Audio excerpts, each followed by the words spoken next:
Hello student, welcome to you all in Y Point Fatehbad. In today's lecture we discuss about urine, composition of urine in normal condition and in abnormal condition.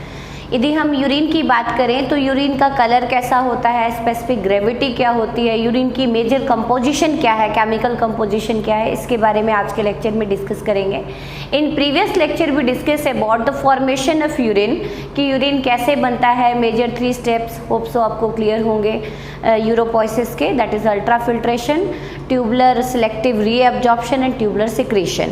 तो in today's segment we discuss about basic properties of urine कि urine की जो chemical composition कैसी होती है और physical properties कैसी होती है, कलर कैसा होता है, पीएच कैसा होता है, उन सब के बारे में आज के लेक्चर में हम डिस्कस करेंगे. तो now first come over the topic कि कौन सा टॉपिक आज हम डिस्कस करने वाले हैं. तो we discuss about urine, topic urine, composition and basic properties, composition and its basic properties.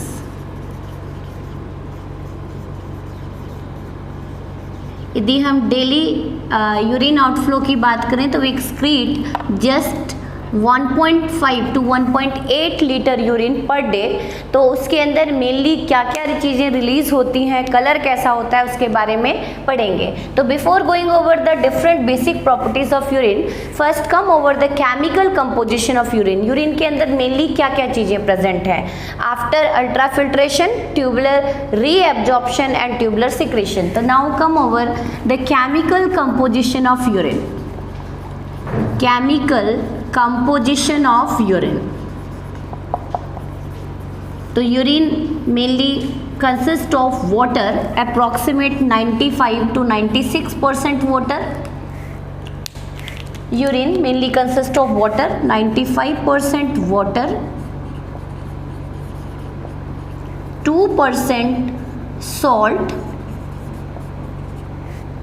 2.8% urea. We excrete mainly nitrogenous waste urea, that's why we belong to ureotelic category. So urea is the major nitrogenous waste, in human, waste in human. और इसी के base पे हमने पढ़ा था 3 mode of excretion पढ़ा था जब हमने चैप्टर स्टार्ट किया था. तो we belong to category of we show ureotelism और यूरियोटेलिक एनिमल. तो ह्यूमन कैसा एनिमल है, यूरियोटेलिक एनिमल है. एंड रेस्ट पेंडिंग जो बचा approximate 0.2 to 0.5% certain drugs. Suppose vitamin B complex आप इंटेक करते हो तो वो भी किसके थ्रू एक्सक्रीट आउट होता है, urine. Certain antibiotic even excreted along with urine. Drugs हो गए, certain dyes, colourful edible dyes जैसे स्वीट्स में आप खाते हो, कुछ प्रेजर्वेटिव्स होते हैं, they even excreted along with urine. जो भी टॉक्सिक सब्सटेंस हैं like hippuric acid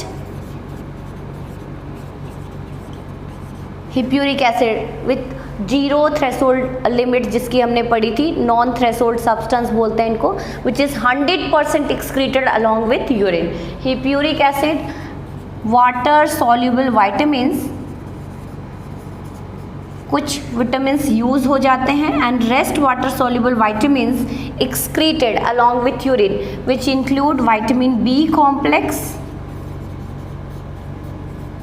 and vitamin C.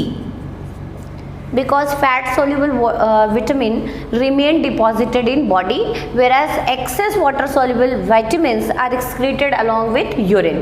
So certain electrolytes like mainly chloride ion, H positive ion, potassium ion and small amount of sodium ion. So these are the major chemical composition of urine. Now come over other parameter of urine कि कैसी properties होती हैं, other physical properties of urine. तो first we discuss about chemical composition. Now come over the color of urine कि urine का color कैसा होता है. Now come over the physical parameters of urine or other basic properties of urine. तो first we discuss about color of urine. Urine का normal condition में आपने colour देखा होगा, it is pale yellow in colour and it is of due to pigment urochrome. That is the important asking question in your NEET exam. तो colour of urine is pale yellow in normal condition in colour due to which pigment बेटा? Due to pigment urochrome.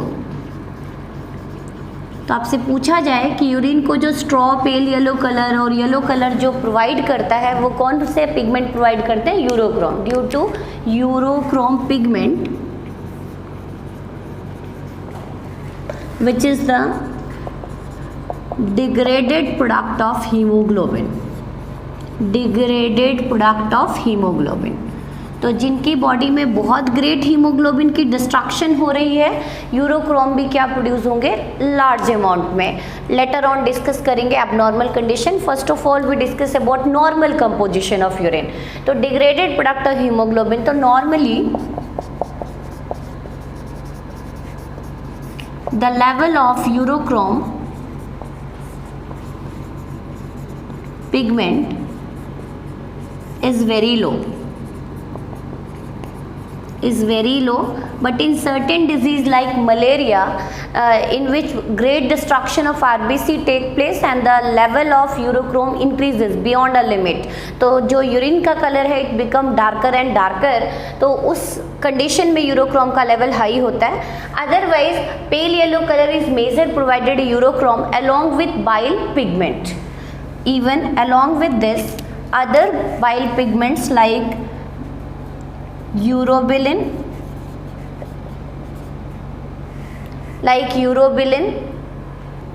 urobilin and uroerythrin are other bile pigment. These are bile pigments also associated with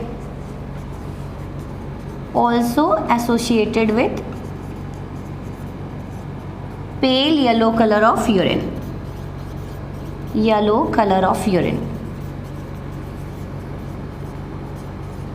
सबसे पहले बताया major yellow colour कौन provide करता है बेटा? Urochrome. Along with urobilin and uroerythrin also provide major colouration to the urine. मतलब यदि इसका लेवल बढ़ता जाएगा तो urine become darker and darker in colour. तो इवन जॉन्डिस में आपने देखा होगा कि the level of these pigment increases. तो जैसे जैसे इंक्रीज होता है यूरिन का कलर भी बहुत क्रिम्सन येलो, बहुत डार्क मस्टर्ड येलो कलर होना शुरू हो जाता है. तो after colour next parameter is order, कि बहुत ही पंजेंट सा ऑर्डर होता है, बहुत ही स्ट्रॉन्ग बैड स्मेल होती है यूरिन की. तो वो किसकी वजह से होती है? यदि नॉर्मल यूरिनेट कर रहे हैं हम तो उसकी जो बैड फाउल स्मेल है it is of due to urinod. These are some volatile compounds present in urine. यदि यूरिन कुछ टाइम तक रिमेन एज सच, कुछ टाइम तक, तो urea is finally converted into ammonia and that provides some pungent smell. So now the third is odor or smell of urine. The normal condition में यदि हम बात करें कि when we urinate, तो bad smell of urine is of due to urinode. तो what is urinode here? Urinode is volatile compound या volatile substances in urine. But when urine withstand for some time,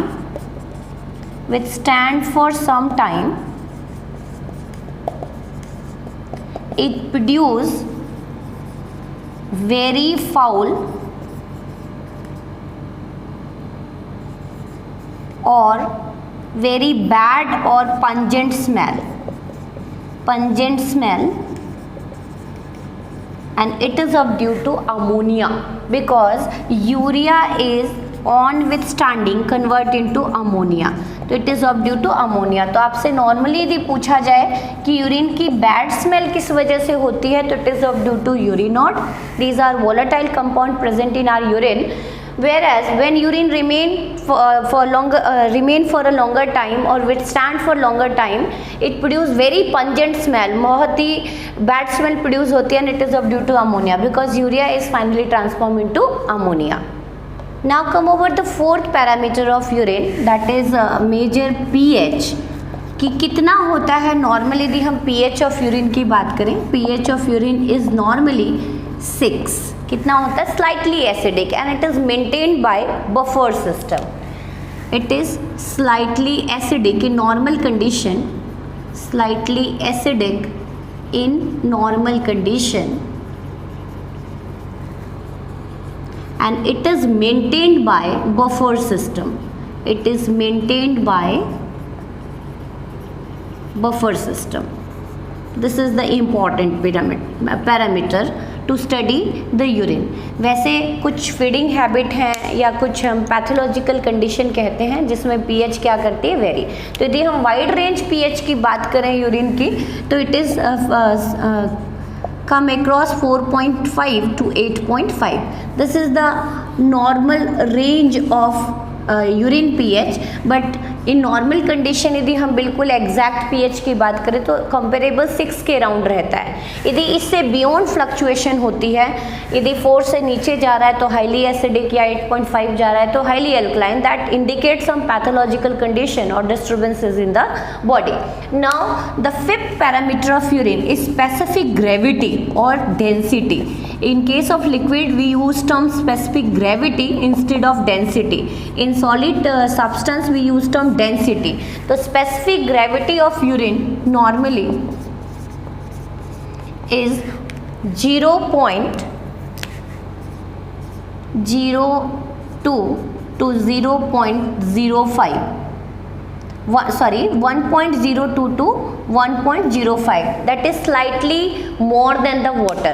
The specific gravity of it is heavier than the water because it consists of some nitrogenous waste, salt, electrolytes and colloidal proteins sometimes.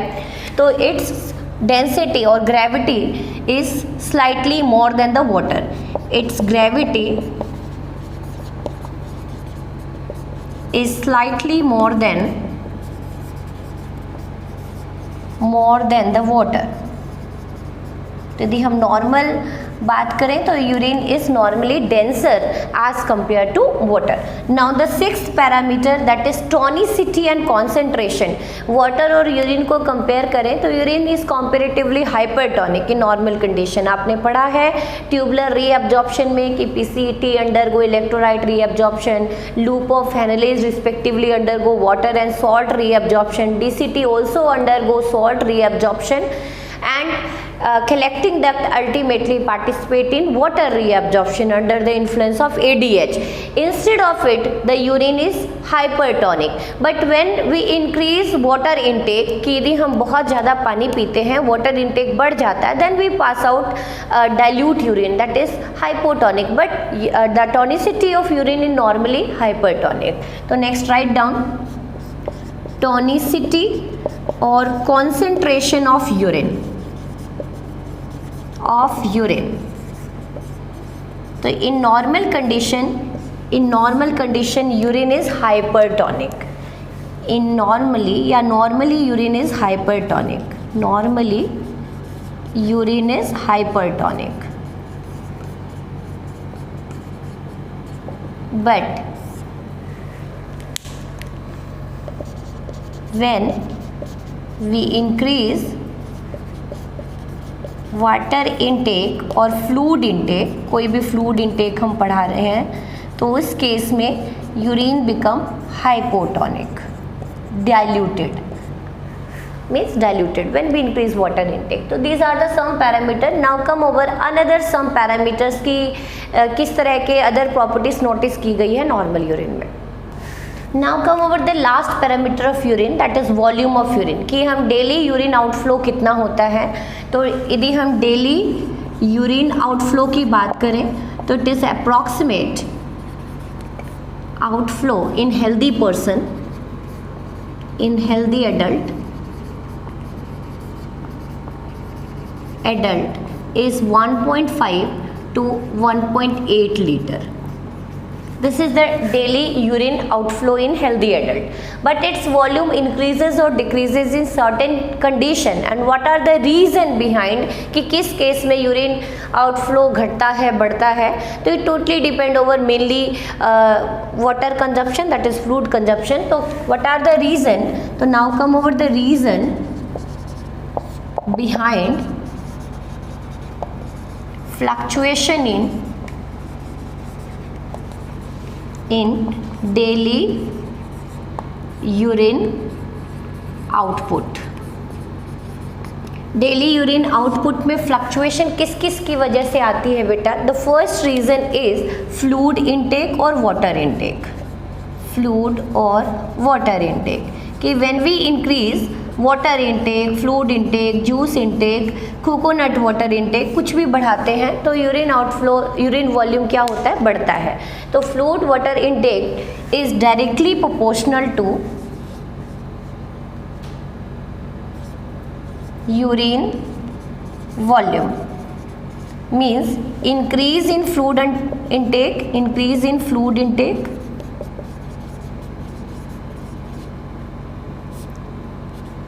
urine volume also increases.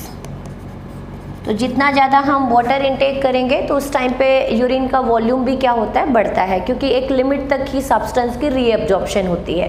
तो when we increase fluid intake, urine output also increases. तो person जिनके अंदर कुछ obstruction है, they suffer from kidney stone, they are suggested with some substances जो urine outflow को बढ़ाते हैं, जनरली डाययूरेटिक्स. तो नाउ सेकेंड रीज़न जो यूरिन वॉल्यूम को फ्लक्चुएट कराते हैं, that is physical workout. How physical workout fluctuate the daily urine outflow? तो normally यदि हम बहुत heavy physical workout करते हैं तो some water is excreted or eliminated in the form of sweat. तो in that case renal outflow या आप कहें कि simply urine outflow क्या हो जाता है? reduce हो जाता है. तो in physical workout when we undergo heavy physical workout or exercise,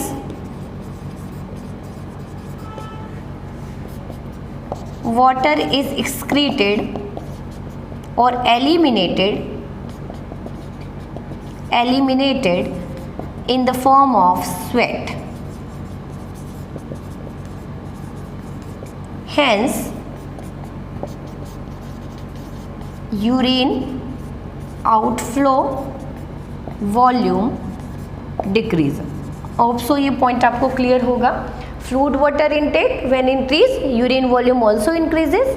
physical workout decrease the volume, hence urine outflow volume decrease. क्योंकि मोस्ट ऑफ वाटर हम किस फॉर्म में, मोस्ट नहीं कह सकते, some water is eliminated in the form of sweat. Now the third major condition जो किस चीज़ को फ्लक्चुएट कराती है बेटा यूरिन वॉल्यूम को, that is intake of diuretics. कुछ हम डाइट में ऐसी चीज़ें लेते हैं जैसे अल्कोहल हो गया, कैफीन हो गया, कॉफ़ी हो गया, टी हो गया. दीज आर डाययूरेटिक सब्सटेंसेस जो यूरिन आउटफ्लो को इंक्रीज करते हैं, ने even sometime responsible for dehydration. तो third reason behind fluctuation in volume of urine, that is intake of diuretics. intake of diuretics. नाम से क्लियर है आपको, डाययूरेटिक जो कैसा यूरिन पास आउट कराएगा? डाइल्यूट. तो बहुत ज़्यादा यदि वॉल्यूम आउटफ्लो हो रहा है तो even some time lead to dehydration. तो डाययूरेटिक डेफिनेटली यूरिन को डाइल्यूट कर रहे हैं तो वॉल्यूम क्या होगा? बढ़ेगा. तो these intake of diuretics include mainly caffeine, tea, coffee and some herbal tea also. And second is most important alcohol. Alcohol is strong diuretics. कि कोई बहुत excessive alcohol intake करता है, ड्रंकर है, तो it lead to elimination or excretion of dilute urine and it lead to severe dehydration sometime, even life threatening. तो intake of diuretic, how it fluctuate the urine outflow. तो diuretic name से clear है, these substances prevent the release of ADH, anti diuretic hormone के release को क्या कर देती है? रोक देती है. तो diuretics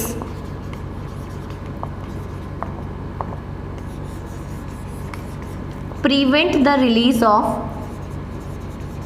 prevent the secretion of ADH, antidiuretic hormone. ADH, antidiuretic hormone. This is the major hormone which is released by hypothalamus or posterior pituitary sometime. No, it is released by hypothalamus, but हम इसको लिखते किस में है, major secretion of posterior pituitary, but actually it is released by neurosecretory cell of hypothalamus. So these are also said to be vasopressin and pitressin. These are the common name of ADH. ADH का level बढ़ेगा, यहाँ पे क्या हो रहा है, prevent the secretion of ADH. ADH का level घट रहा है and that ADH is mainly responsible for reabsorption of water in collecting duct. तो अब ADH रिलीज ही नहीं हो रहा, तो देर इज नील या very less reabsorption of water in collecting duct and that lead to elimination of dilute urine. तो prevent the secretion of ADH, hence reabsorption of water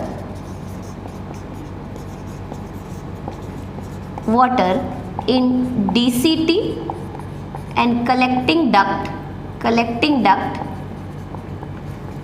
is badly affected, hence it lead to passage of dilute urine. कैसा urine pass out करा रहे हैं, diluted urine, hence urine volume increases. तो urine volume increase करने का काम कौन करते, diuretic. Again I recap here the first condition. You notice that कि volume of urine is depend over fluid intake. When we increase fluid intake, urine volume also increases. Second, physical workout. When we increase physical workout, most of some water is eliminated in the form of sweat, and so the urine volume decreases. And the third condition, intake of diuretic. When we increase intake of coffee, tea, alcohol in our diet, it prevent the secretion of ADH, and this ADH is the major hormone which is responsible for concentration of urine, because it help in reabsorption of water. It trigger the collecting duct to absorb more and water, ताकि उस water को वापस से कहाँ send back किया जाए, blood में. तो इस केस में भी यूरिन कैसा पास आउट हो रहा है, dilute. These are the normal basic properties of urine. But आपने देखा होगा कि कुछ कंडीशंस में एबनॉर्मली यूरिन में कुछ सब्सटेंस रिलीज होने शुरू हो जाते हैं, यूरिन की कंपोजिशन वेरी हो जाती है. Sometime glucose is eliminated out, ketone body is eliminated out, pus cell eliminated out. तो these are the certain parameters या डायग्नोस्टिक टेस्ट. आपने देखा होगा कि कोई भी डिजीज़ होती है तो डॉक्टर पहले हेमाटोलॉजिकल एग्जामिनेशन कराते हैं, ब्लड टेस्ट कराते हैं, फिर भी उसमें डिटेक्ट ना हो तो even go through urine test. तो यूरिन के अंदर कुछ ना कुछ सब्सटेंस, एबनॉर्मली कुछ सब्सटेंस का रिलीज होना, that indicate certain pathological condition, that indicate certain metabolic disturbances in our body, कि some toxic substance circulating in our body that is eliminated across urine. So now come over the abnormal condition of urine, that is indication of serious or sometime mild pathological condition. Now come over abnormal substance in urine. Before explaining या before going over the abnormal substance in urine explanation, कि ये substance कब release होते हैं बेटा. These substance are released under certain situation when some metabolic disturbances occur in our body. First abnormal substance urine increases in our urine is glucose, and we use term glycosuria. अलग अलग term use करेंगे हम इनके लिए. तो normally सीधी मैं बात करूं तो first we use term glycosuria.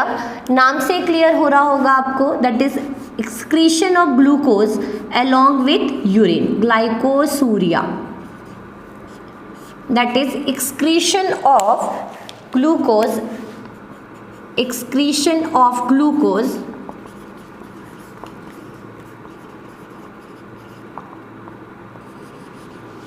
along with urine. In glycosuria मैंने आपको प्रीवियस लेक्चर में एक्सप्लेन किया था कि threshold limit value of glucose is 180 milligram पर 100 ml ऑफ रीनल फिल्ट्रेट. यदि इससे लिमिट बढ़ती है ग्लूकोज की तो some glucose is eliminated along with urine. That means 100% glucose not undergo reabsorption in PCT actively as well as passively. तो in that case some glucose is eliminated along with urine when the level of glucose increases beyond. Write down here it occur या it is actual में कब होती है ये pathological condition. It occur when the renal threshold limit of glucose increases beyond 180 milligram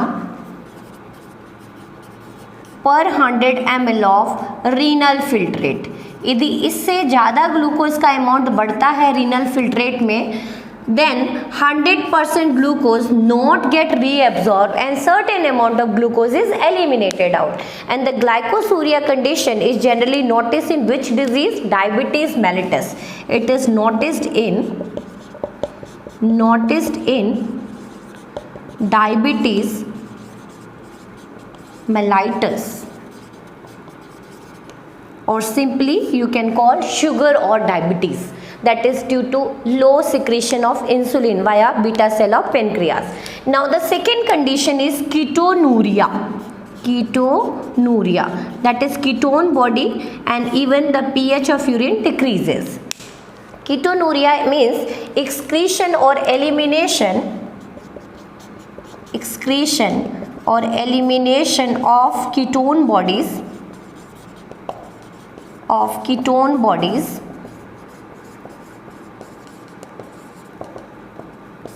in urine, and this condition is generally noticed during starvation when यदि मैं थोड़ा सा रिकॉल कराऊँ, रेस्पिरेशन आप 10th क्लास में पढ़ के आए हैं कि major respiratory substrate is glucose.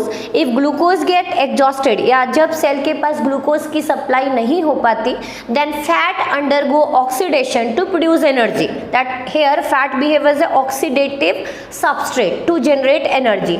In that case ketone bodies are produced. तो generally during starvation when cell not get sufficient carbohydrate, not get sufficient glucose, generally आप देखते हैं डायबिटीज़ के केस में इन आप कहें कि hypoglycaemia, when the glucose level decreases beyond a limit, in that case cell के अंदर जो ग्लूकोज अपटेक है रिड्यूस हो चुका. In that case fat and protein undergo oxidation, and that oxidation generate which metabolic waste here ketone bodies. तो this indicate serious starvation and even sometime notice in coma के अंदर जब यदि हम hypoglycaemic patient की बात करें कि when the glucose level decreases beyond a limit, then the glucose supply to particular cell specially to brain cell reduces in coma condition, because in hypoglycemia sometime patient undergo coma state. तो ketonuria is indication of severe starvation. It is the metabolic waste या ketone bodies और ketone bodies are metabolic waste of fat oxidation when the glucose or carbohydrate glucose get exhausted or its cellular uptake decreases. जब cell के अंदर glucose का level घट जाता है तो उस केस में fat undergo oxidation and produce ketone bodies, and this is the condition when it is noticed in starvation. Now come over the other abnormal condition, जिसके अंदर आप पढ़ेंगे कि और भी क्या क्या चीज़ें यूरिन में रिलीज होती हैं. तो नॉर्मल कंपोजिशन यूरिन की आपने पढ़ ली, ग्लूकोज रिलीज हो रहा है, we use term glycosuria, ketone bodies release हो रही है, we use term ketonuria. And now the third condition is albuminuria. Albuminuria means albumin is released or excreted along with urine. Albumin is a major plasma protein which play a major role in osmoregulation. So it is simply said to be proteinuria.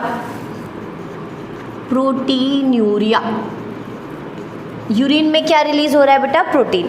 अब बात आती है कि जो albumin होते हैं, it's molecular weight और it's size is comparatively bigger as compare to other waste material. तो ये जनरली किस केस में नोटिस होती है? तो it is generally notice in glomerulonephritis या simply nephritis.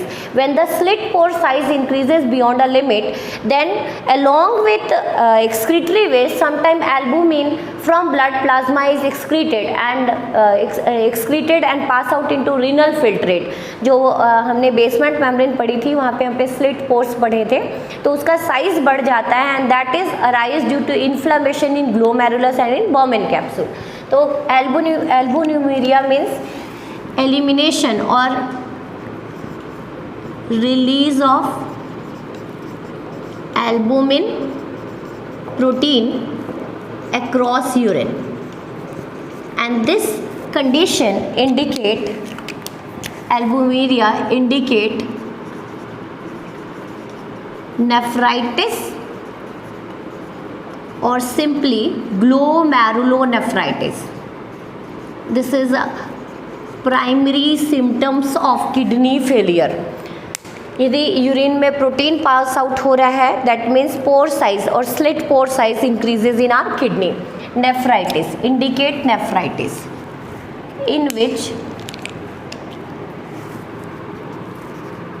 in which slit pore of Bowman's capsule increases. Now the fourth condition is hematuria।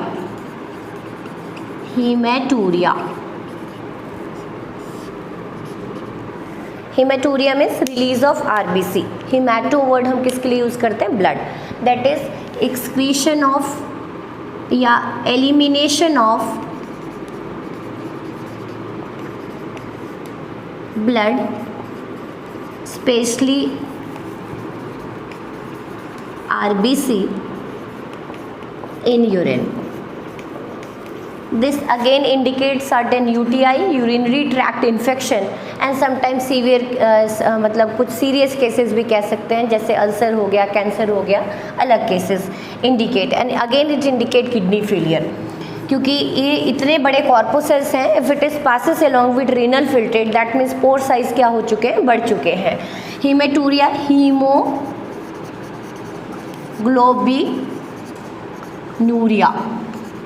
that is elimination or excretion of hemoglobin along with urine। excretion of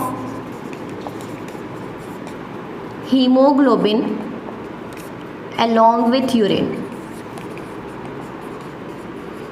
and it is noticed in black water disease और black urine disease और in case of malaria।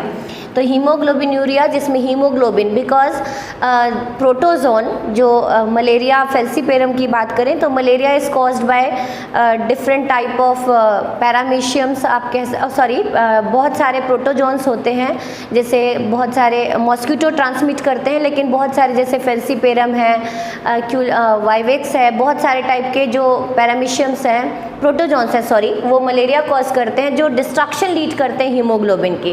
तो even hemoglobin is excreted along with urine, this also indicate pathogenic condition। Next, sixth is pyuria, that is elimination of pus या release of pus along with urine, release of pus cell in urine। Again this indicates serious pathogenic condition like UTI, urinary tract infection, or sometime inflammation of urinary bladder। And the last we discuss here alkaptonuria, which is said to be alkaptonuria black urine disease, in which urine turn black on withstanding, black urine disease।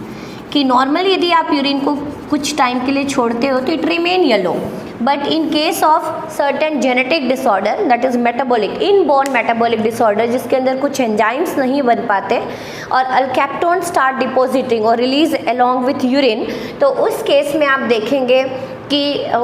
देखेंगे कि बहुत सारे जो यदि अल्कैप्टोन urine में present है तो on exposure of air it transform into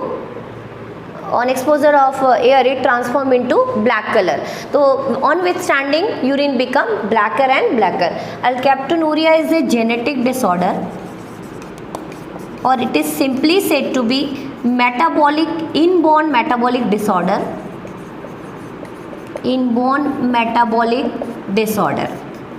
Why it is said to be inborn? Because it is present by birth. Inborn metabolic disorder जिसके अंदर कुछ enzymes नहीं बनते and a substance that is alkaptone substance is present in urine.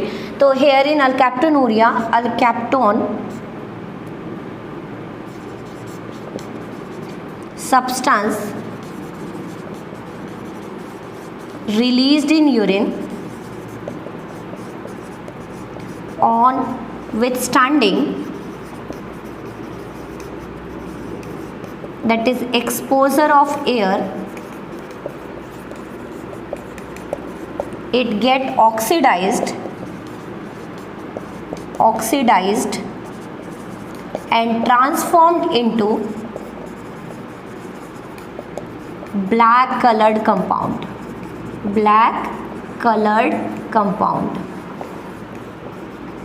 And urine turns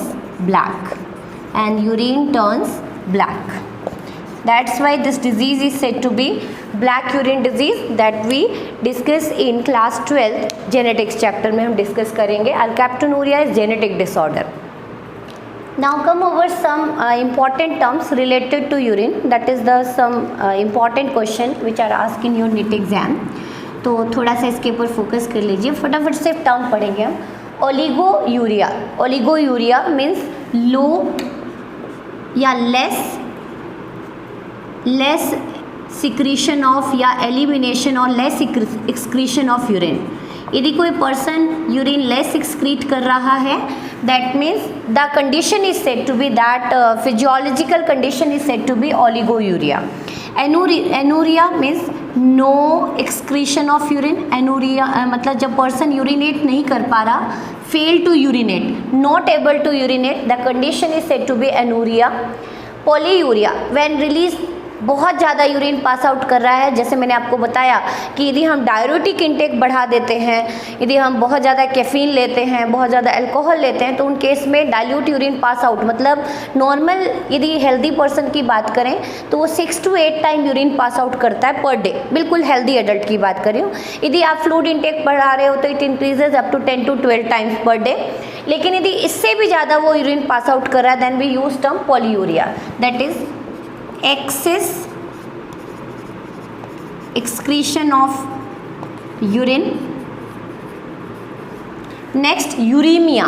अब आपने देखा कि approximate 2.4 to 2.8 gram urea excreted per day हमारी किडनी इतना urea 25 gram urea per day हमारी किडनी एक्सक्रीट करती है. 100 ml में कितना करती है? 2.5 to 2.8 ग्राम. तो हम per day 1.5 to 1.8 litre urine pass out करते हैं. लेकिन यदि किडनी इतना यूरिया फिल्टर करके पास आउट नहीं करवा पा रही तो उस केस में ब्लड के अंदर यूरिया का लेवल क्या होता जाएगा? बढ़ता जाएगा.